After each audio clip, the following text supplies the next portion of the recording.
Hey, thanks for jumping in. And one of the many things that today's guest and I talk about is the controversial topic of deep dish or thin. Exactly. We'll get into that. Also, I have some very exciting news. I'll be telling you about that at the end. Stick around. Got a few things I want to talk about first before we get into it. One, you got some aches and pains? You want a good night's sleep? Check out Live Rishi. These guys make high quality CBD product. It's easy for me to talk about because I've been using them for years. The balms for my aches and pains, I demand a lot from my body. And the tinctures, my personal favorite, 1,000 milligram. Put a little under your tongue. Oh, it's amazing. Check them out, liverishi.com. Use the code word TABLE. Let them know I sent you, and you're looking at 50% off. Yep, half off. Holidays are right around the corner. Perfect gift. Or perfect time for you to try it out. liverishi.com. Use the code word TABLE.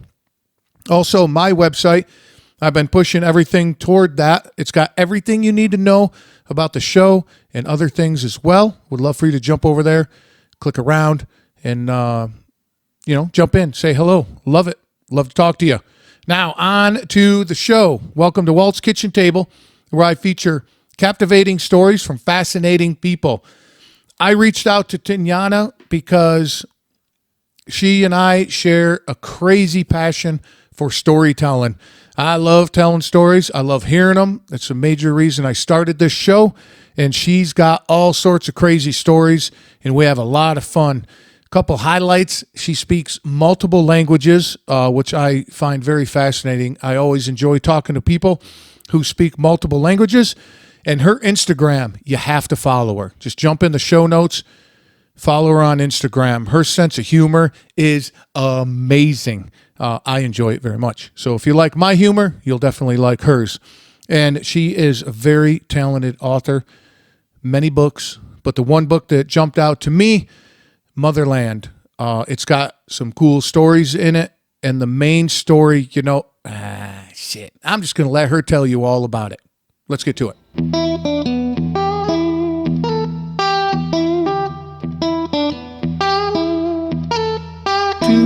We are live. Well, we're not live. We're recording. So now everything you say is going to be on the internet. Uh-oh. Yep, careful. No, don't be careful. Hey, again, thanks for coming on. Excited to have you because I like your idea behind storytelling. Yes. In your history, I trolled you a little bit. Nice. But I like to save most of it for our conversation. So, but what got my attention was one, we are brand new parents. We have a 6-month-old son. Oh. Yep. So some of that, that drew me to you. Then I got into your story about, passing down stuff through storytelling, which I'm a huge fan of. I believe that, before the written word and before TV and everything, how else did people pass stuff down? Absolutely. Right? Yeah. Through stories. And I still think we do a lot, obviously just in different formats like this, podcasts, what was it? A couple 100 years ago, it was just a pen and a paper, right? So you wrote a letter and you gave it to the postal guy, which I read a story today that 1867, you could mail your kid with the postal service. No. Yeah.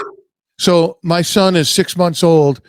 I wanted to send him to my brother in Vermont. It cost me like 63 cents, and I would just hand him to the mailman. Oh, no. I might have to write that down. That sounds very tempting. Right? I was like that. Yeah. But the other thing you got to think of also is 10 years ago, maybe. Correct me if I'm wrong. But what if somebody told you that a stranger is going to pull up in front of your house and you're going to put your 16-year-old daughter in the car and he's going to drive away? No, that is giving me really awful thoughts now. Yeah, but I mean, that's Uber, right? And now I found out too, just recently, that parents don't buy cars anymore for their kids. They give them unlimited Uber rides because it's safer. Yeah, I'd rather pick my kids up at 2 o'clock in the morning from somewhere. I really do. Yeah. Maybe that, I don't know. I mean, I'm a bit of a control freak anyway, so. Yeah, but that's, I mean, so 200, 200 years ago or 100 years ago, it was no big deal to give your kid to the mailman and say, good luck, see ya. I don't know, that's strange. But I should have written, that's another poem I should have written about in my book about motherhood. oh yeah, hand your kid to the mailman. All times have Let's do changed. that, right? Yeah. But I do have some questions for you, though. Sure. You were born in the United States? Yes, I was. Yeah. Okay. In New York. Where in New York? The Bronx. No, you said I thought I read you were in upstate New York or something. You grew up? Well, I was born in the Bronx, and well, I mean, a lot has happened since then, and then we lived in the UK, but now we're back, and we're just outside the city. So yeah, not in the city, but within distance. Okay. Yeah. So you never lived upstate. You never lived in the real New York. No, the real New York. No. No, I'm such a city girl. I can't let go. So yeah. Oh, okay. All right. The Bronx. Are you like married to the borough? So like the Bronx is much better than Brooklyn and. I've actually I lived when I lived. So I moved around within all the boroughs. So I've lived in the Bronx, Brooklyn, Long Island City, Queens. Oh, Long Island City. Yeah. And all of them are great, but I think my personal favorite, if I had to choose, would be Brooklyn. Oh yeah? I got a really good buddy of mine. He says Brooklyn is where it's at. That's his little tagline. So I mean, it's nice because there are pockets where it's really creative and very artsy, and there are parts where it's it's kind of a bit more industrial and a bit more broken down in a good way. And there's so much culture and languages, and you'd walk around and smell different smells from certain foods. And I mean, I guess you could find that in any borough, but Brooklyn felt for me really concentrated, Yeah. I work in Newark, New Jersey. Nice. And the part of Newark that I work in, there's plenty of culture and smells and not necessarily good ones. Yeah, well, hey, good is relative, right? That's true. It's subjective. Yeah. But hey, man, that's it takes all type to make the world go around, right? Absolutely. Yeah. And speaking of languages, yeah, several.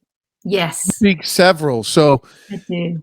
Put a number on several. Is that 10? No, I'd say a handful, but over the years, I'm probably a bit more rusty than normal. But Ukrainian is my first language, and then I speak Italian and conversational Russian and Spanish. And I have a tendency to play around with with other languages, in the sense that I like listening to languages to see if I can understand them. So, for example, we were in Greece once on holiday, and I could actually read Greek, but I can't speak it. But I realized that Greek is very similar, or a lot of the languages were based on very similar alphabets.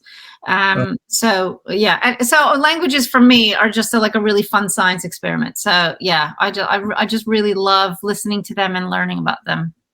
That is cool. Now, do you think the Russian came from the Ukraine side? Yes, well, because they're both based on the Cyrillic alphabet. So I would say the similarities between Russian and Ukrainian are the similarities between Spanish and Italian. So if you know one, you'll kind of be able to pick up the other. So if you go to Russia, you could find the bathroom. Absolutely. Yeah, absolutely. I could find the bathroom. I could order a drink. I could keep out of trouble. That's Oh shit! I'd be the other way. I can't speak a lick of any of those, but I find myself around. Yeah. Go back to New York real quick. I had a question for you. Do you consider yourself a real New Yorker? Yes. Do you fold your pizza? Absolutely. Yeah. And there's a technique. You take your index finger and you take your other two and you fold it together like this. So it's a one-hand fold. Absolutely. Absolutely. It has to be a thin, greasy, sloppy slice from Joe's. Joe's is my personal favorite. But Joe's Pizza. Where's that at? So that is, they have different different locations now. But the original one was on the Lower East Side. Oh, I forget the exact address. Near St. Mark's, I think. Yeah, that's all right. So that's why I always pick on people from Chicago or people like deep dish stuff. I'm like, that's not pizza. Sorry, no, that's not pizza. Did you try to fold that? And they're like, what? I'm like, yeah, try to fold that, see what happens. Pizza is not I don't consider pizza, like a deep dish is not a pizza to me. That is like that is the equivalent to lasagna. Pizza has to be really thin, and the grease has to drip from the slice. You fold it. Come on. I mean, it's got to completely soak through that little piece of wax paper they give you. It's the best. 100%. So yeah, I wanted to make sure that I was talking to a real New Yorker. And do you go to Starbucks or do you got a little corner cafe that you like? No, I like finding out of the way places, like little cafes where I sit and write and stuff. I mean, I've my first book was written, and this was in the UK when I was writing my first one, but I always would find little cafes off the side of the road or like in different, I like that. I prefer that. I mean, I'll go anywhere. I'll write at a trampoline park if my kids are playing. I'll find, that's the thing about writing. I think if you're really going to do it, you're going to find places and moments to do it in. But I really like smaller kind of little cozy cafes because you get to know people and you see regulars and and that's where I hear a lot of the stories. So and in England for sure, my wife and I spent some time over there on our honeymoon in Cambridge. Oh, it was beautiful. Man, that's like going through a Harry Potter movie. I know, right? It's so wonderful. There are so many places in the UK like that. I mean, they're just beautiful little towns, and it is like, walking through movie sets or postcards. Yeah. Yeah. And then would we stay in? What do you call that? Abbey. Oh, wow. Really? Yeah. That's cool. So, and then we found out that the priority scale, of travel is bicycles, walking, and cars. So cars are on the low scale. That's true. This is not going to work in New York. This would not. No, this is not. Yeah, and it's funny because bicycling, I think, especially in if you go into London, I find that's really dangerous. It's like, why would you cycle? Like, you could get killed really easily. We went to London for a day, and walking is dangerous. Oh yeah. It's super busy. But if somebody hits you with their car, they'll say sorry. So. Oh, I'm so glad you brought that up. So I'm a bigger guy and trying to get in these little cafes, and especially some of the bathrooms that are 200 years old. That is just difficult for me. Yes. But anyway, I like somebody would step on, or I would step on somebody's toe and they'd be like, "Oh, sorry, man." They'd say sorry. I was in your way. And I was like, that is a very, very peculiar and very kind of endearing British thing that if people just will automatically say sorry. It doesn't matter if it's their fault or yours. They will always say sorry. They carry with them this innate politeness that I find really interesting. Whereas New Yorkers, if they shove you out of the way, it'll be justified because there's a reason for it. You're in my way, right? Exactly. Stop walking so slow. Get out of the way. Yeah, I got places to be, man. Come on. Yeah. I get to my Starbucks. I remember I was driving in New York one time, which I used to drive in with my business, but I was sitting at the light and I was right at the crosswalk. Mm-hmm. And I was going to go make a right-hand turn, and I'm watching and I'm looking to the right, and here's this guy walking down the sidewalk, and he's looking down at his phone, right? Oh, no. And he literally ran right into the front corner of my truck. I knew that was going to happen. Yeah, right? I saw it coming. I was like, "Is this really going to happen?" This guy. I'm like, "Hey, bro, bang!" And he looks at me. He's like, "The fuck, dude? and kept walking. I was like, yeah, I'm in New York. Yeah. Yeah. Yeah. New York's just got a cool vibe. Like, I love going to New York because I'm leaving. Yeah.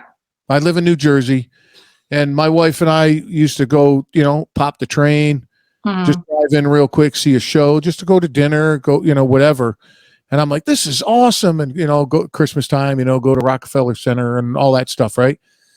But I'm like, the ambient noise has got to, no. Mm-mm. I think it's funny. I think you get used to it. It's like white noise to me.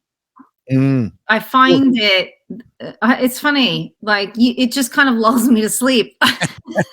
So fucking sirens going by and dogs barking and people saying, "Get the fuck out!" I know somebody's being taken care of. Like. That is awesome. Well, now, let me tell you, if you go like into a resort, like in the mountains, and it's dead quiet and it's dark, do you freak out? You're like, "Is this?" No, I think I've learned to kind of compartmentalize. If there's a reason why I'm there, like it's kind of, I then go, oh, well, that's really serene and really nice. I don't know. I think like I'm pretty adaptable to kind of different environments. And I think it's because I find that it gives me material.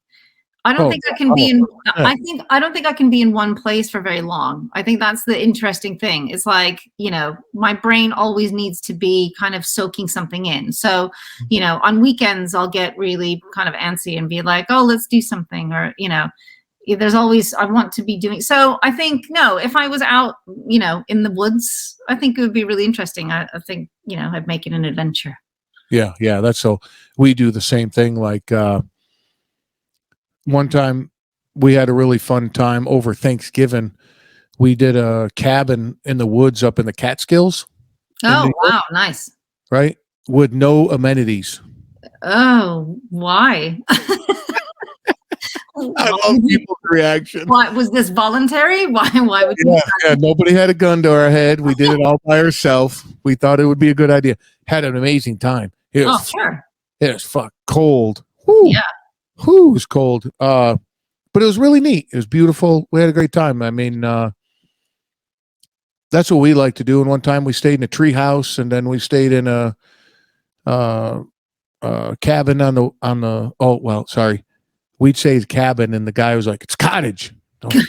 What's the difference? Okay. It was beautiful. It was absolutely beautiful. Wow. Kayaking and stuff. So I agree with you on the adventure things. We like to go out and about, and even with our son now, we've been venturing out and testing the waters. Go out for one night. Okay, well, shit, we didn't need to bring everything in the kitchen sink. Go 2 nights. Okay, man, that was a little stretch. So we're learning. Because we want our son to be as adventurous as we are. So we don't want to just keep him in the house. And I think for anybody, but particularly for people who are creative or who have that kind of brain, I think it's really, it kind of infuses, your brain with kind of new energy. And I think it's quite healthy, Yeah.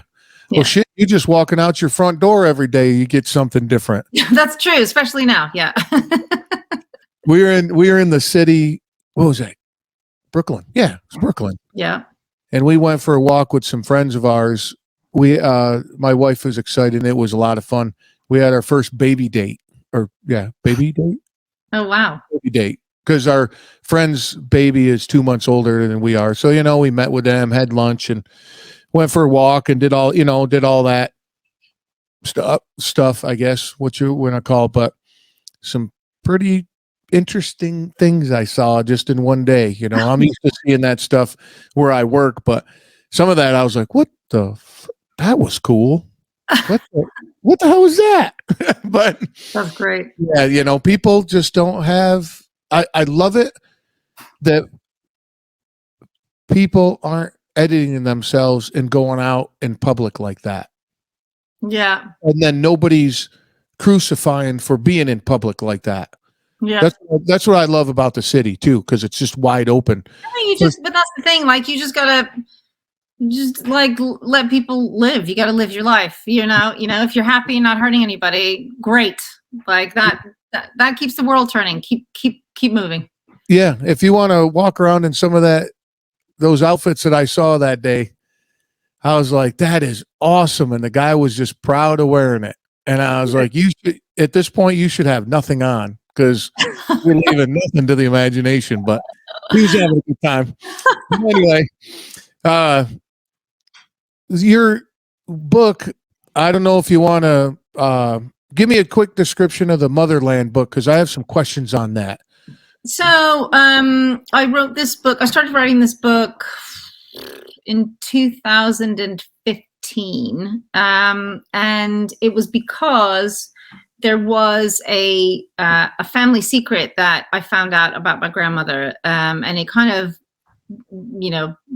had I'm an only child, so when my parents called me, it was just them and I, and kind of had to sit down and go, wow, okay, how and why and when and all of that. So, I mean, I think it really kind of prompted me to want to write it down. And I think, a lot of us live with living history most of our lives, and we don't really get a chance or don't really have the time necessarily to sit with our living grandparents or even great grandparents, like while they're still around, and kind of capture their story. And this was kind of delivered to me. It was such a gift. So I sat down, I was like, well, I have been writing on and off most of my life. I might as well try and kind of write the story down. So, and that's what I did. I started just piecing all the kind of different events together. And it's historical fiction. It's not a memoir, and it's not a biography, because there's so many things that happened.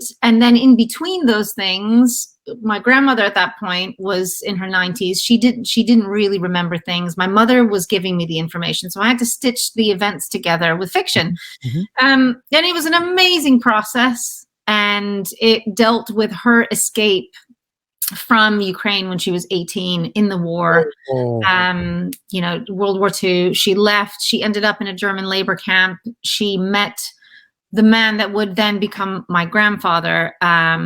And they had a baby towards the end of the war. They then left to find work in Australia. They ended up there. And then something happened there that completely just upended their lives, and kind of made her, the event that happened was so traumatic that it made her block it out, basically, in order to kind of move on with her life. And then we end up in modern day New York, and then that's how the story kind of. So from Australia, how old was she when she came to New York?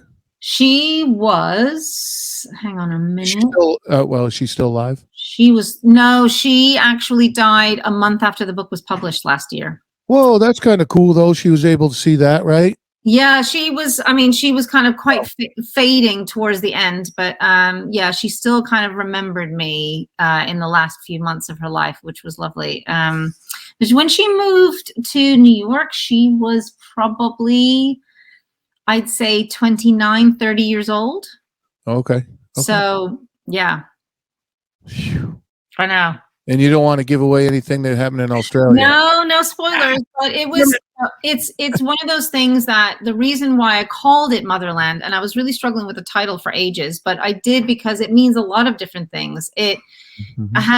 Motherland means kind of homeland to people. It means, where they're from or where they're going, or it could be a state of mind. Like this is a mother, and there are lots of mothers in this book, and they kind of connect on different levels in this strange way.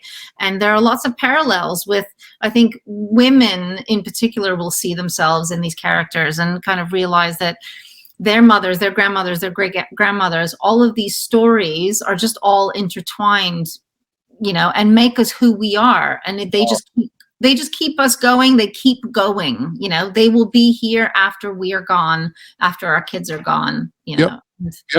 It was just a wonderful process. It was a huge learning process for me as my first book, but I think it kind of made me the writer that I am now. And then did it give you the bug to keep doing more? Oh, yeah, absolutely. I mean, Yeah. I knew I wanted to be a writer. I just didn't know how. I think this book was really the Band-Aid that I had to rip off in order to kind of try it out. And then from then, that's all I really want to do. And I'm very fortunate that I can, and that it's going pretty well. So yeah, to be able to kind of get messages from people that really connect to this book and then subsequent books that I'm writing, and from complete strangers that I would never meet in person, but they write to me and say how much my words affect them. So that's really lovely. Yeah. Yeah, that's awesome. No, I'll get that too on this platform. Same thing. I'll message and I'll be like, "Whoa!" I do have. Wait a minute. What was it? Oh, you know that you probably know this, but not everybody listening might not know.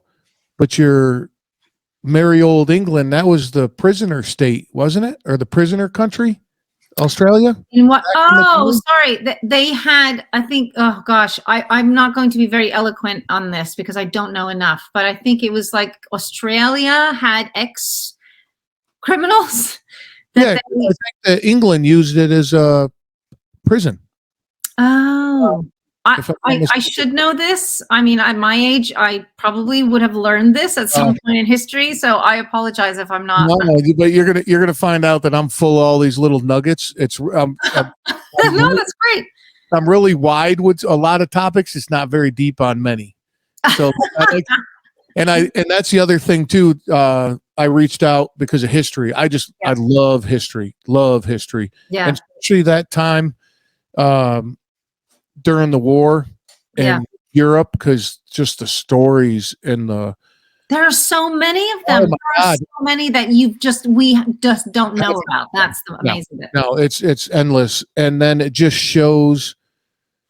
I truly believe in the yin and the yang, right? And the world, as some people would want everybody, the classic thing, sit around and sing Kumbaya. Well, there's no balance there, right? And people are like, there can be. And I go, no, there can't. Look at Mother Nature. Perfect example. How long's Mother Nature been around? Yeah.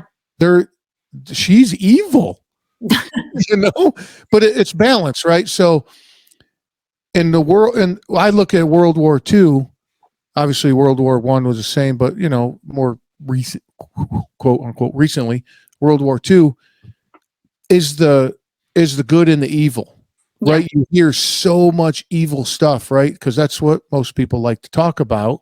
Sure.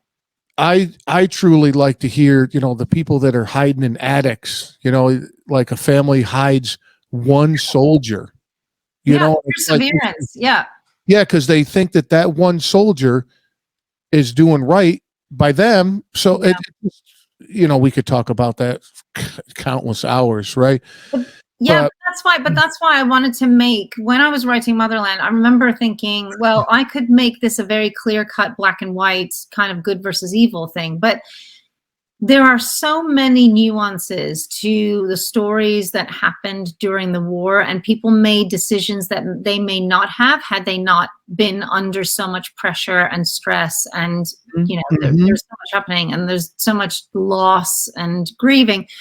And I wanted to make all the characters have their sides where the reader will say, oh, you know what? I really don't like them right now. But then suddenly they see a different side to them. And every character has both sides. And I didn't want somebody to come out of it thinking, oh, I hated this one person.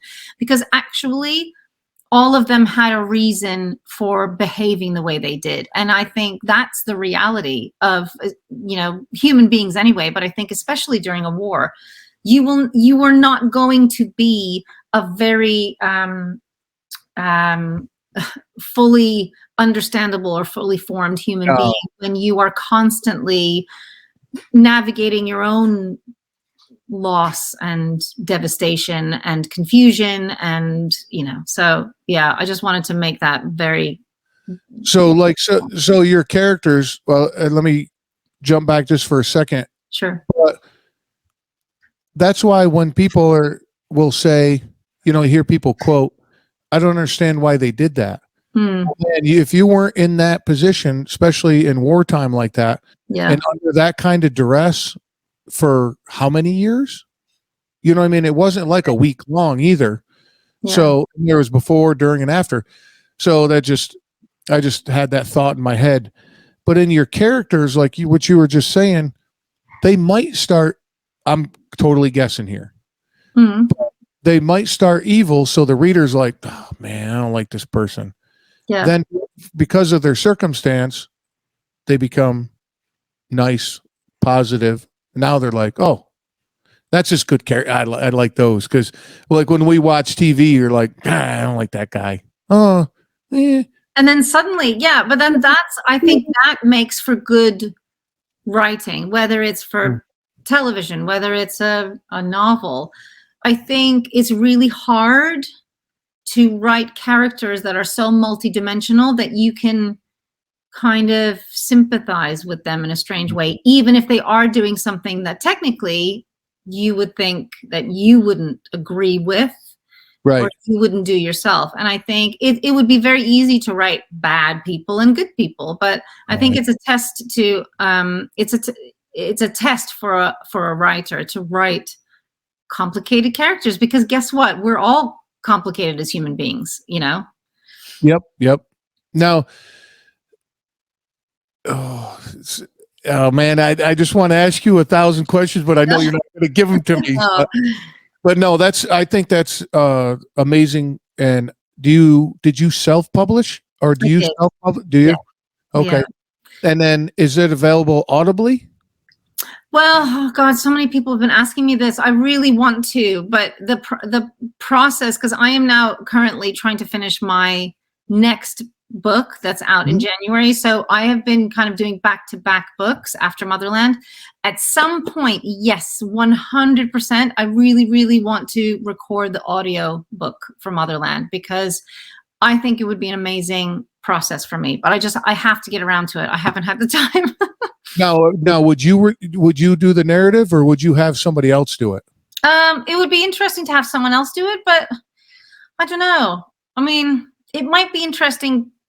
I hate the sound of my voice, though. That's the only problem. Like, I think if I did it, I'd get really annoyed. Well, I just had a guest on not too long ago. He's my favorite author, and he does basically sci-fi books, but mostly post-apocalyptic stuff. Oh.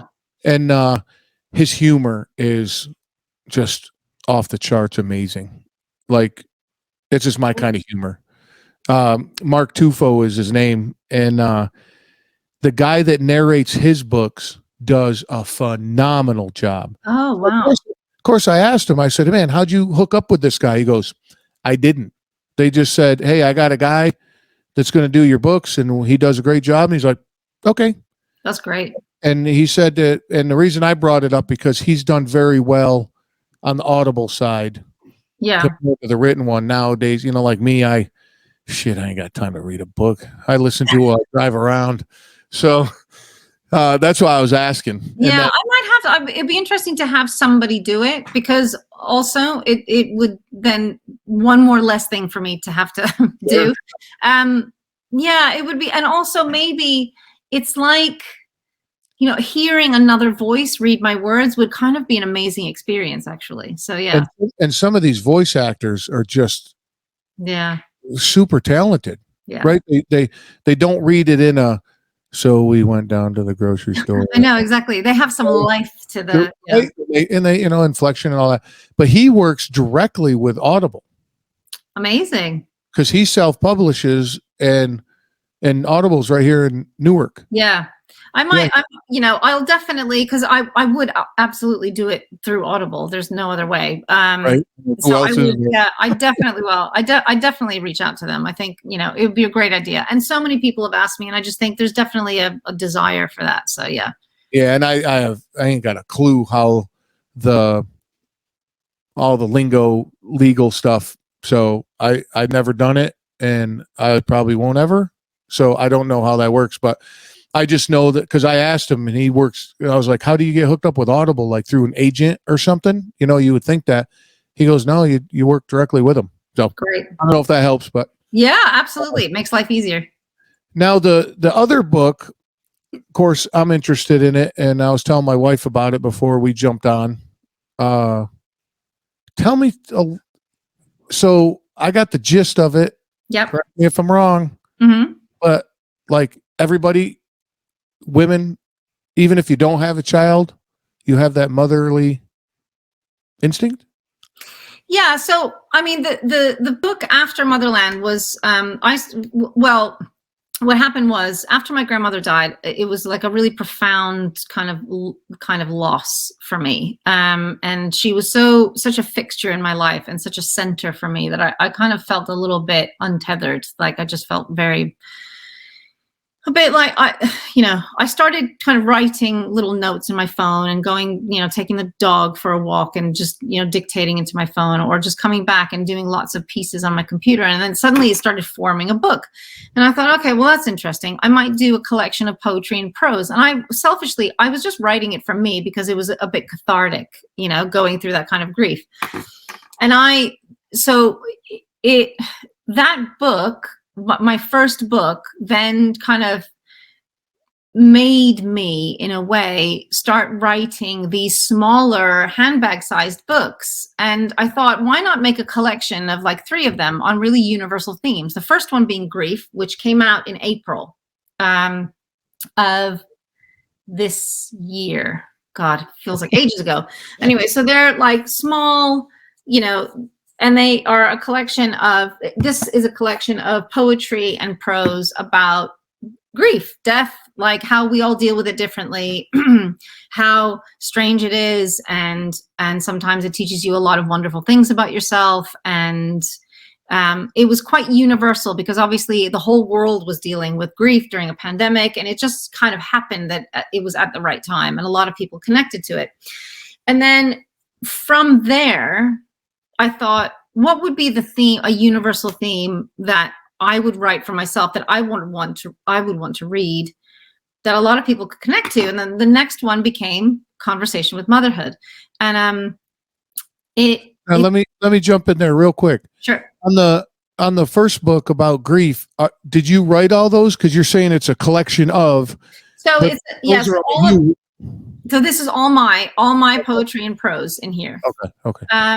And this is the first, I thought, in a collection of 3 books.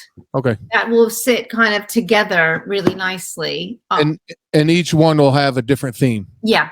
Okay, cool. And this next one that just came out is on motherhood. And it's basically a book that allows women to kind of talk and think about things about motherhood that's not necessarily conventional. It can be messy, it can be exhausting, it can be horrible and confusing. And a lot of women sometimes have moments where they're like, God, what if I didn't have kids?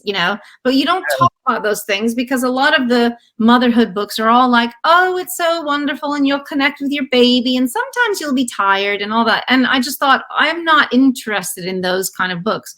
I'm interested in sometimes why mothers are sad, sometimes they grieve the loss of themselves. And anyway, so that became another kind of collection of poems and prose about that theme. And a lot of women really kind of responded to that. And also, you don't have to have kids to be someone who has mothering instincts, because there are women who are caretakers for ill relatives or their own mothers or other people's children, and they still have those feelings within themselves. And I think that's a really important point. You can still feel like a mother but not have your own kids, and I think a lot of people don't understand that. And that's what I wanted to write about. And again, when you're a writer, you should write for yourself, and these are books that I wanted to write for myself. And amazingly, like, people have really responded to that, and I think that's wonderful. Yeah.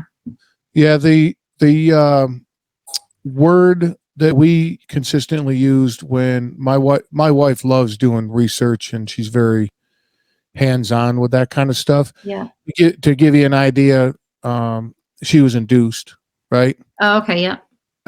She went to I knew that she had a doctor's appointment, a certain day. Yeah.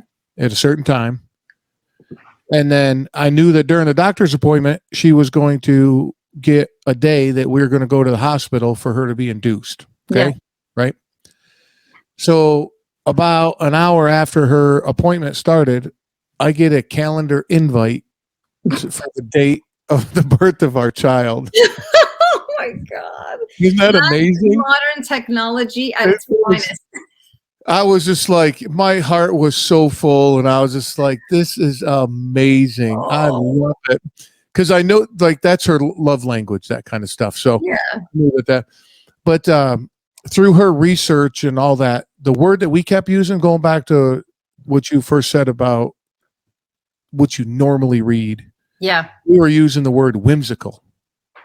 Yeah. Well, It's like, okay, I get that it can be amazing and all that. I get it. I totally yeah. get it.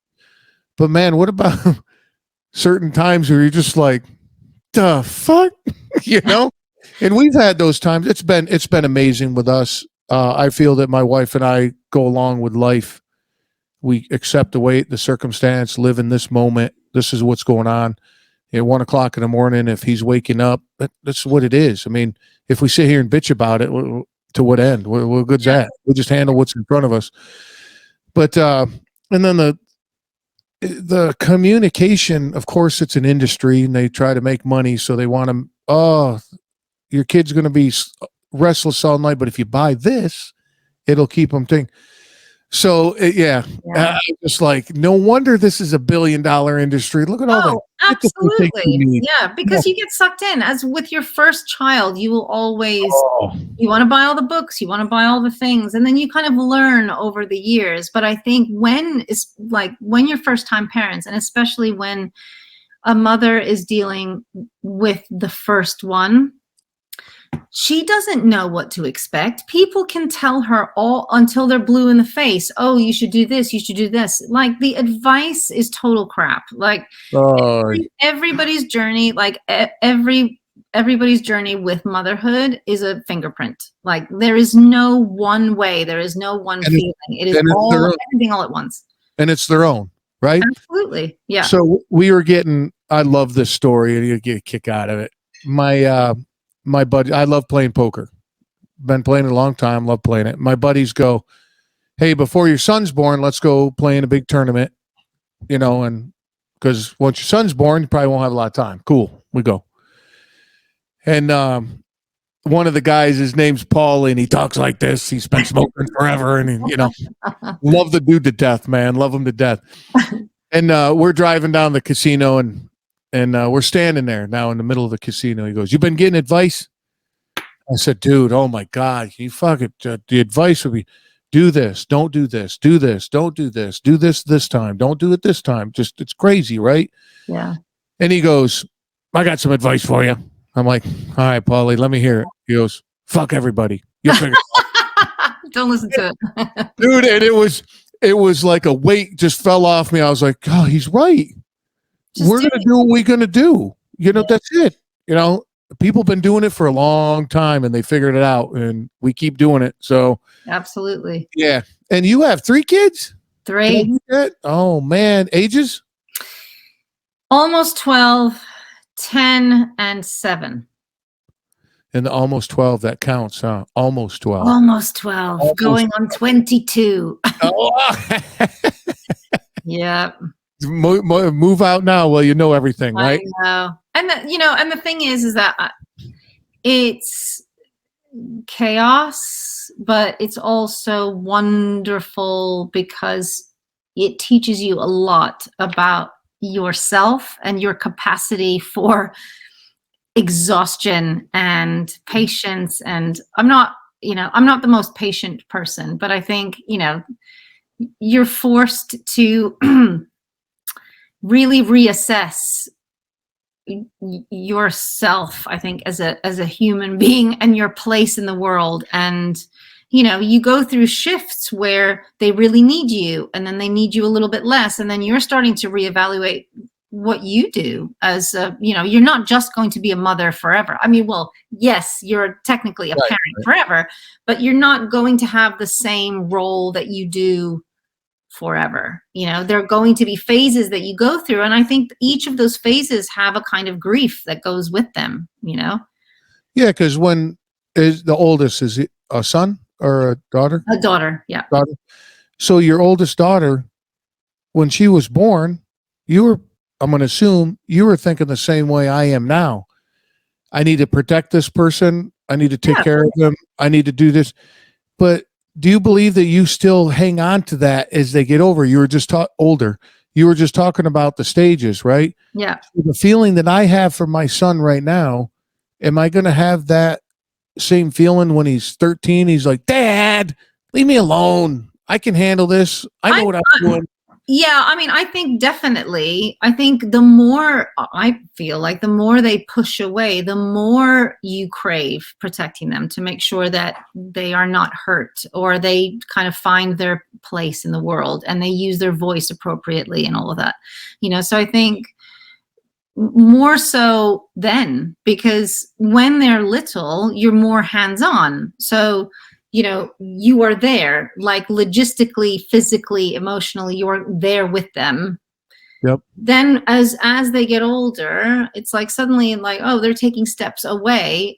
You go through all these scenarios in your head thinking, I hope they have everything they need. I hope they have all the information that I gave them to make the right choices. I hope, you start having this kind of strange new anxiety, and it's wonderful because they are these like fully formed human beings that are out in the world, and you made that, but at the same time it's like, oh, hang on, suddenly they have their own opinions and their own sense of the world. So yeah, and it's wonderful and terrifying at the same time, right?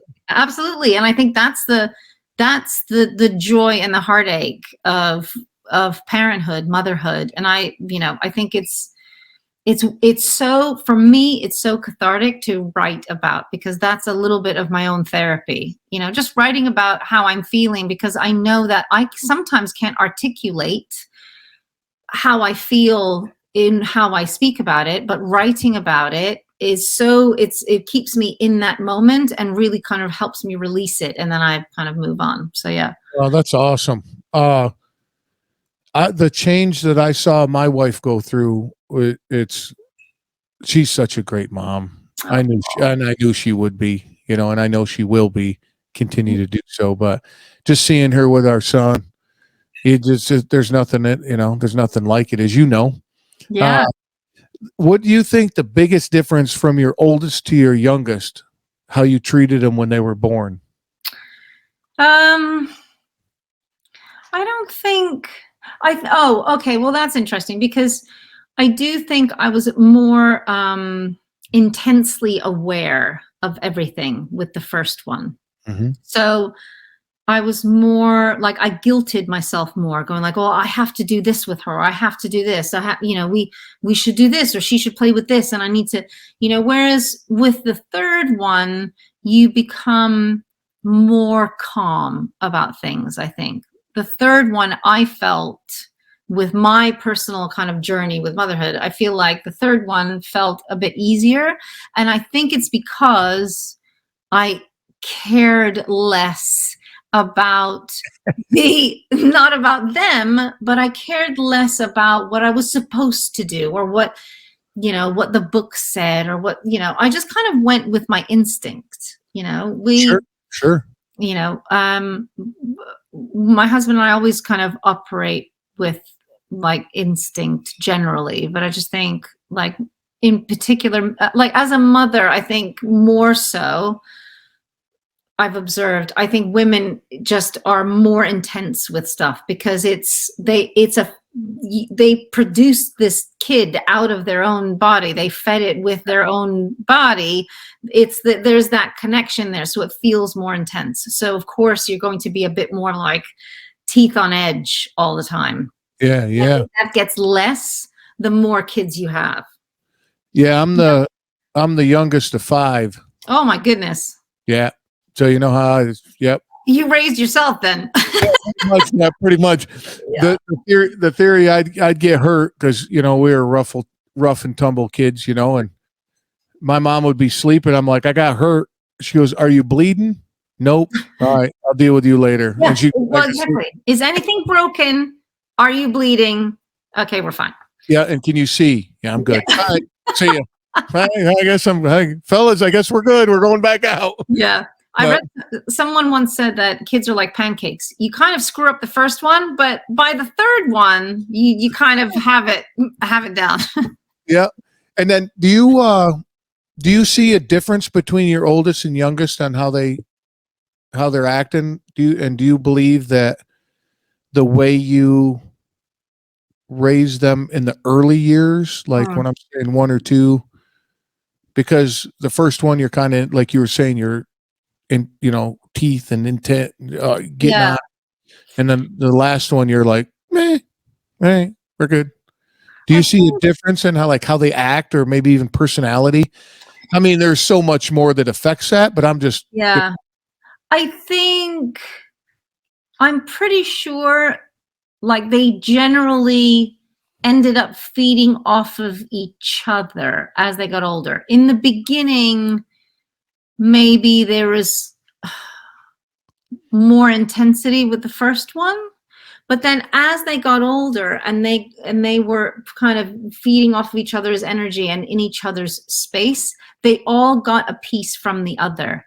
Sure. So it all kind of evened out in a good way. They all have little bits of each other's intensity, joy.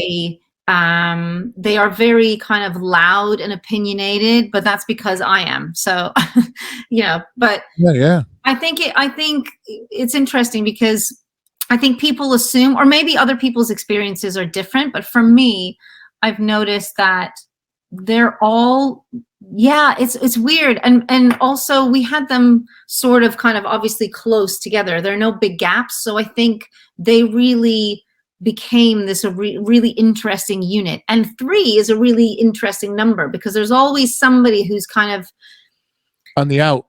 Yeah. But wanting to get back in and learning how to navigate 2 different personalities. Wow.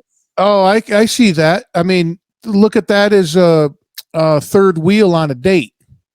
Yeah. It's like somehow like one person's going to be like, well, how do I get them to pay attention? Yep. No, that's a really cool way of thinking of that. Yeah. And that gives my first thought to that is the amount of social skills and those types of skills that they would learn because of that. Yeah.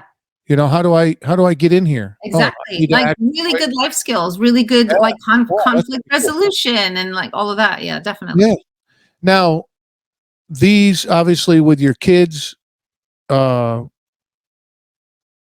writers normally writing what they know about, a lot of this stuff in your mother, I'm sorry, I lost my note here. I don't want to give you the bad name. What's a motherhood? Motherland. Oh, my conversation with motherhood is the one out now. Motherhood. Sorry. That's from your life experiences with your kids. Yeah, I mean, what I tend not to do is reference my kids in specific ways because they don't have an online footprint, and I keep their being, as it were, kind of private because they're, they are their own person, and I don't want to speak for them, and I don't want to, but I wanted to take like generally my feelings about motherhood and my observations when I'm around them or observing other mothers and their kids, sometimes in the parks. And sometimes I got a lot of inspiration from watching other people as well. I wanted to write about all the messy things that we kind of think about, but we don't talk about. I mean, I said today, I had this, I wrote something that kind of went, I don't like using the term viral, but it was very popular, I guess. And it resonated with a lot of people. And I wrote it about the fact that I want it to feel normal for women who do not feel maternal and who do not want to sit and play. Sometimes I want it to be normalized more. I don't want women, because I'm like that. I'm very logistically good, but I'm not a good person to kind of sit down and play for a long time. That's just because that's just not me. And a lot of women, it resonated with a lot of women. They're like, oh my goodness, thank you for saying that, because, and those are the things I write about when it comes to motherhood. It's like, how can we talk about this without feeling guilty? Like, yeah, actually, I don't want to sit and kind of do drawing for 2 hours. I don't want to, I love my kids, but I love the other aspects of motherhood that I feel like I'm better at than these bits. And all of that is motherhood. It's not one thing, it's all the things. 100%. And you know who I thought of when I read that post? My mom. Was she like, that's interesting. Yeah. Yep. She no, like my wife brings it up too. She's like, did your mom read you books? No. She didn't sit there and do drawings with me, and she didn't she didn't do any of that. Yeah. She taught me so much more and so different things. Yeah. My dad would do the playing, and he would read books to me. My mother would do maybe like a bedtime song or whatever, but she was more the logistical mother. She'd be like, I'll take you to things, and I'll do this, I'll take you there, and I'll whatever, Yeah, my mom, I have a very vivid, sorry, couldn't think of the word, vivid memory of her, and this is why I call it the kitchen table. Life lessons, stories, conversations. That's in my life. All that happened at the kitchen table, me growing up. Oh, that's nice. And if we come to your house, where do you think we'd hang out? The kitchen table. Yeah, that's true. We're gonna go there, right? Cup, coffee, eat, whatever. So I have this vivid memory of I'm 12 or 13, and my mom's sitting at the kitchen table, and she smoked. She got a cigarette in her hand, and one eye closed because the smoke. Yeah, the smoke. Yeah. And she's got her checkbook out, and she got a pen, and her checkbook was crazy in a good way. Like and at 12 or 13, she taught me how to balance a checkbook. I remember those lessons. They don't have that. They don't do that anymore. No. Yeah. And I remember, and this saved my ass when I moved when I was young. She goes, if you buy something for $5.35, take $5.50 out of your checkbook. So in your ledger, it wasn't $5.35, it was $5.50. So you sit there now, you think you have less money than you do. In 6 months, you go close your checkbook down, you got thousands of dollars in there. Right? Oh my goodness. That's so about a life hack. And for a while I was making some good money. So take that $5.35, I'll take $6 out of my checkbook. So in my ledger, right? My ledger was all even numbers. It was either 00 or 50. That was it through the whole thing. And when I moved to Colorado on a whim back in the day, I didn't have much money. My mom's like, I'll close your checkbook out and send you the money, thousands of dollars. Because I kept doing that for years and years. So little things like that, and the discipline, she was the judge, jury, and executioner. Yeah. So but my dad was more the buddy part. We did the playing part, not necessarily sports because we worked all the time, but four-wheelers and dirt bikes and snowmobiles and all that. That's how I grew up. But but when I read that post of yours today, I was like, oh, Mom, Dad, that was her. There are a lot of us out there. That definitely resonated with me as well. And a lot of that stuff does, I obviously, since I followed you, I see your stuff, but it's pretty cool. And then what's the third one? You said it's going to be 3 books, right? Yep. So, and the third one's coming out in January, fingers crossed. And that will probably be the last one in the series, and it's going to be on love, self-love, romantic love, familial love, and not kind of this mushy. Anytime somebody thinks of love and then you insert the word poetry in there, everybody just rolls their eyes and goes, "Oh God," But it's. I think poetry gets a bad rap. I think it's hard to write really good pieces. And I think, it would be nice to write about love that's not in an obvious way. I want to write about love that is damaging and love that is inspiring. And so, and I think so far it's going really well. So I have the kind of the pieces now in a manuscript. I need to just keep working on it. That's awesome. And going to that topic, there's a yin and yang to that as well. to appreciate the good, you got to go through the Absolutely. not so good. Yeah, But and that actually, and the bookends to this series. I started with the book on grief, and it ends with the book on love. And actually, for me, I've learned that love is not the opposite of grief. It's married to grief. So in order to experience love, you have to experience grief. yeah, And I think the books kind of take the reader, hopefully, on a journey kind of through it. oh, that's really cool. When you say pocket size, your physical size, or Yeah, so these are slightly smaller than a standard novel size. So, and then do you have them written so that like they're small, you can consume a little bit and then yeah, be done with it? that's the point, and that's the point. And I really love that quality about these books, because they are only just over 100 pages, and you can literally throw them in a backpack or a bag, and you can dip into it and read something and be like, oh, I really like that, and then close it up, and then you can sit with that all day. Those are whereas I think a novel, especially right now, I think people don't necessarily have the appetite or the time to read a big book. And I certainly don't. And I really like the idea of dipping into something and reading something and just kind of sitting with it and then putting it away, because it's like snack size. Yeah, no, I agree with that, because in the video company that I was involved with, average adult attention span is how long do you think? Oh God. Ding, ding, ding, 15 minutes. What? Wow, you're generous. Oh, wow. Really? I thought that was going to be short. What is it? 7 seconds. Yep. Oh, which is why advertisements are short. Now, okay. Here you go.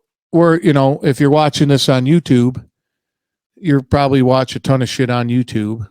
And you know how the little ad pops up? Yeah. It says, in 5 seconds, this ad will be over and the little the ticker's going down. Oh, okay. Well, that makes sense, of course. So when we created videos for people, I would say, use that example, that 5-second ticker.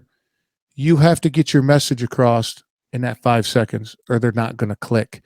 Yeah. It's not that design video with a click on it and all that shit, but it's just, listen, you got to get no, you're not going to go on and go, hey, I'm Walt Blau and this is what I do. Click, off, yeah, off. Exactly. Right? Yeah. Give us your pitch. Right. Right. And yeah, so I think too, maybe that's why it goes to Audible a little bit and maybe not so much on the physical read. On the physical read part, man, if I get 5 pages in before I fall asleep, that's big time. But that's the thing. And like, that's why I wanted to make these small and digestible. But Audible that's why people have been asking for it. You're right. Like, it's like just something they can listen to when they're running or driving or, Yep. And real quick, I had an idea years ago to put a book together. And my first thought was, there's going to be like 50 chapters and each chapter is going to be a page and a half. Because I want somebody to be like standing, and it would be pocket size too. That's interesting. That's why I'm bringing that up. Yeah. Be small enough to be in their little backpack or whatever, because everybody, carries. And you could be standing in line at the grocery store, whip that thing open and read like 1 or 2 chapters and be done with it. Or lay in bed and read 1 or 2 chapters and you fall asleep thinking about that, and it's only been like 4 or 5 pages. But I think it's a great idea generally, like for books to be just a little bit more digestible that way. Yeah. Yep. Short, and I like the idea of sitting with it. Yeah. You take a little idea and you sit with it, and you're like, oh, that's pretty cool. And then podcast. Obviously, I do some research because I'm in the audio space here. Where do you think the most people listen to audio is? Either like podcast, audiobooks, they kind of wrap all that in one. Yeah. What do you think that is? I was surprised too. So, by the way, what kind of podcasts, or just no? What activity are they doing when they're listening to audiobooks / podcast, anything in the audio realm? Driving. Huh? Driving? No, that's like the fourth. Oh. I thought it'd be because me personally, that's where I do it. So I'm like, oh yeah, it must be everybody does it because I do it. Dumbass. I don't know. Housework. Oh, but that makes sense though. It's Yep. like putting on the television, but it's because people used to do that, put on the television just to have sound in the house while you're doing stuff. But yeah, that makes sense. And my wife listens to her audio book all the time, like in the kitchen. She loves to cook. Oh, okay. But yeah, and then I got to the point now when I'm doing housework, I find housework very therapeutic. Oh, so definitely. my wife loves it that I do the laundry in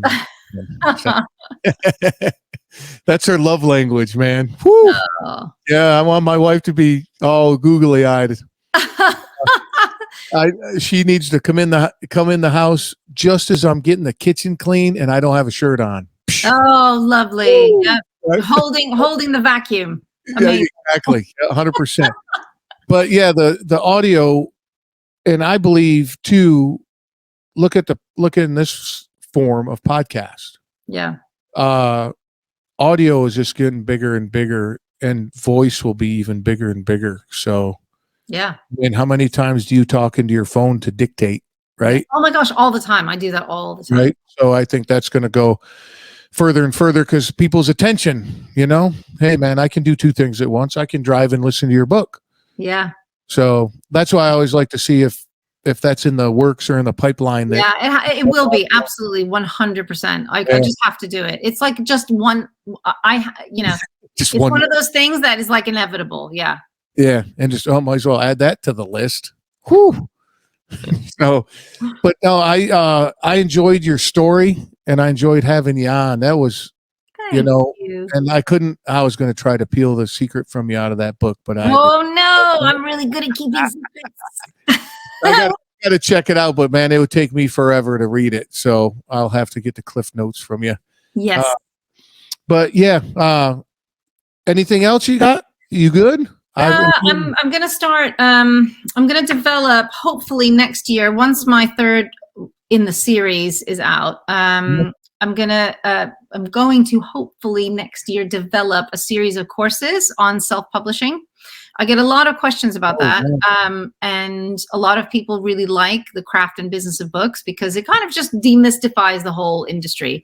And I just think like writers who are just starting out really need to feel empowered and not scared by all these rules that the industry has or all these kind of big bad agents. And I think it would be really, and I just, especially with self-publishing, I really believe in the art of like having a certain kind of energy in presenting your work that really kind of comes across. Well, you can do it. It just takes a little bit of legwork. So I think hopefully I will just get that developed next year. And then, I think between the internet and, things like self-publishing, social media links and stuff, that took away the middleman, a publisher. You don't have to deal with that stuff anymore. It makes it possible. It makes it possible for so many unique voices to get published. Yeah. I just think if you're going to try and self-publish and your manuscript, you can do it for free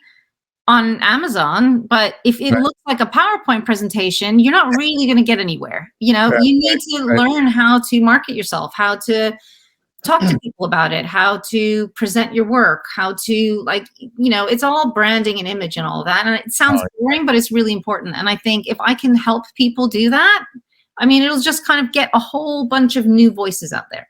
That's awesome. And I do agree with you with the empowerment part. If it just take away a little bit of the sorcery that they think it's involved, it's really not that. It's just the knowledge, and they do it once or twice and they're like, oh, it's amazing. And then off the road they go. It's a wonderful feeling. And I've learned a lot about my own writing and about who I want to be as a writer by learning about self-publishing. This process has been great. And I recommend it to people, but it's time consuming and it's hard sometimes and it feels really isolating, but it's definitely a very valid path and not some kind of plan C, Yeah. No, that's awesome. And I'm going to have all your links in the show notes, obviously, but let people know where you're at. The best place to hold you. I am everywhere. No. So I have all of my book updates on my website, tatianadenford.com. I am on Instagram and Twitter and LinkedIn as my handle is at Tatiana Writes. I have my YouTube show, The Craft and Business of Books. We're on there. What else? Where am I? I'm on Goodreads. You can look for me there. So, yeah. Cool. No, and again, all the show notes, I'll have a direct link to all that. I'll probably your big ones, but we'll talk about that after. So Cool. We are all set. Thanks again, man. That was a lot of fun. Thanks, Walt. I really enjoyed being on here. Thank you for having me. All right. Talk to you soon. Okay. Bye. See that? I never steer you wrong. You got some questions? You want to see what's going on? Jump in the show notes, and her website and Instagram are there. Please follow along. She would love to hear from you, I bet. Now, I know you got shit to do, so I'm going to get you out of here. But before I do, like promised, I got some great news. This little show that I got going on, been having a good time with it. And through your support, it is ranked in the top 10% globally of all podcasts. So I was very excited to find that out, and much love going out to you all for the support. And check out my website, waltskitchentable.com. See everything else that's going on with the show. And also don't forget Live Rishi. These guys been supporting the show. Please support them who support us. LiveRishi.com. Use the code word table. Let them know I sent you 50% off. And remember, when I say have a great day, the motherfucker is silent. Until next time.